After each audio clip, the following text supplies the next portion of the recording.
नमस्कार। एक बुढ़िया डॉक्टर से बोली, मेरे एक दांत में दर्द है, कृपा करके उसे निकाल दीजिए। डॉक्टर, मुंह खोलो। बुढ़िया, लो खोल दिया। डॉक्टर, थोड़ा और खोलो। बुढ़िया ने थोड़ा मुंह और खोल दिया। डॉक्टर, थोड़ा और खोलो। बुढ़िया ने सारा मुंह ऊपर किया।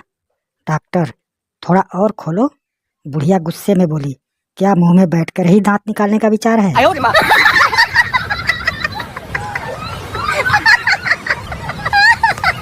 एक बार एक आदमी दौड़ा दौड़ा डॉक्टर के पास क्लिनिक में आया और उसे बोला, डॉक्टर साहब, मेरी जान बचा लीजिए।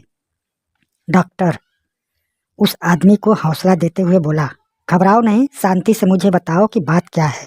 मरीज, डॉक्टर साहब, मेरे मुंह में छिपकली घुस गई है।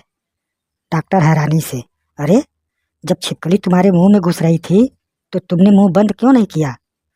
मरीज, गलती हो माई बाप, दरअसल जब वह मेरे मुंह में घुस रही थी तो मैंने सोचा कि जो उससे पहले कॉकरोच मेरे मुंह में घुसा था वह उसे पकड़कर वापस आ जाएगी।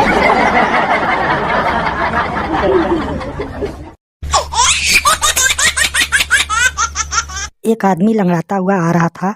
उसे देखकर दो डॉक्टर आपस में झगड़ने लगते हैं। पहला डॉक्टर, लगता है उसके पैर की हड्डी टूट गई है। दूसरा डॉक्टर, लगता है उसका अंगूठा टूट गया है। दोनों में काफ़ी बहस हो रही होती है तो तीसरा डॉक्टर बोलता है, चलो उससे ही पूछ लेते हैं। डॉक्टर, क्या तुम्हारे पैर की हड्डी टूट गई है? व्यक्ति, नहीं, मेरी चप्पल टूटी हुई है।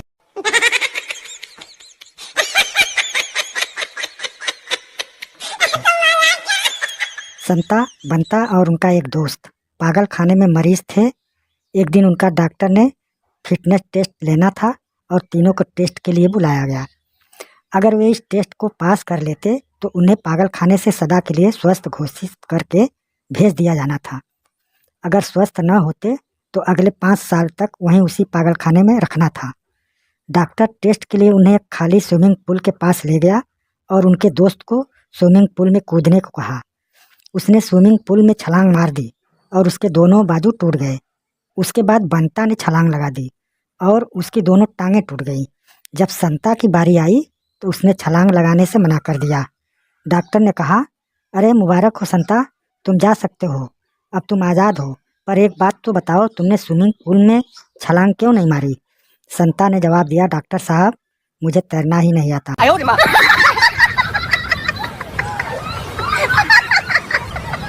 एक डॉक्टर के क्लिनिक के बाहर मरीजों की भीड़ लगी थी। जब कोई आदमी आगे जाता उसे लोग पकड़ के पीछे खींच लेते। एक आदमी कई बार आगे जाने की कोशिश किया पर उसे भी लोगों ने पीछे खींच लिया। 5-6 बार पीछे खींचे जाने के बाद वो आदमी चिल्लाया, सालों, लगे रहो लाइन में, मैं भी आज क्लिनिक नहीं खोलूंगा।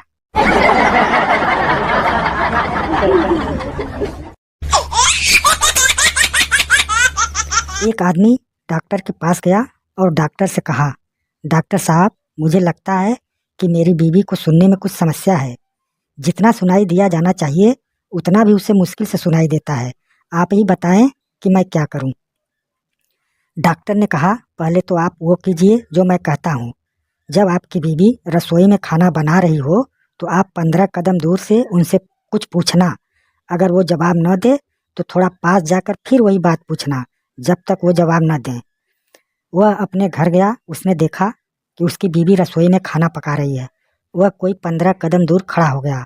उसने आवाज़ लगाई, अरे भाई, खाने में क्या बन रहा है? उसे कोई जवाब सुनाई नहीं दिया। वह थोड़ा सा आगे गया, लगभग 10 कदम की आवाज़ लगाई। उसने फिर वही पूछा, फिर भी उसे कोई जवाब सुनाई नहीं दिया।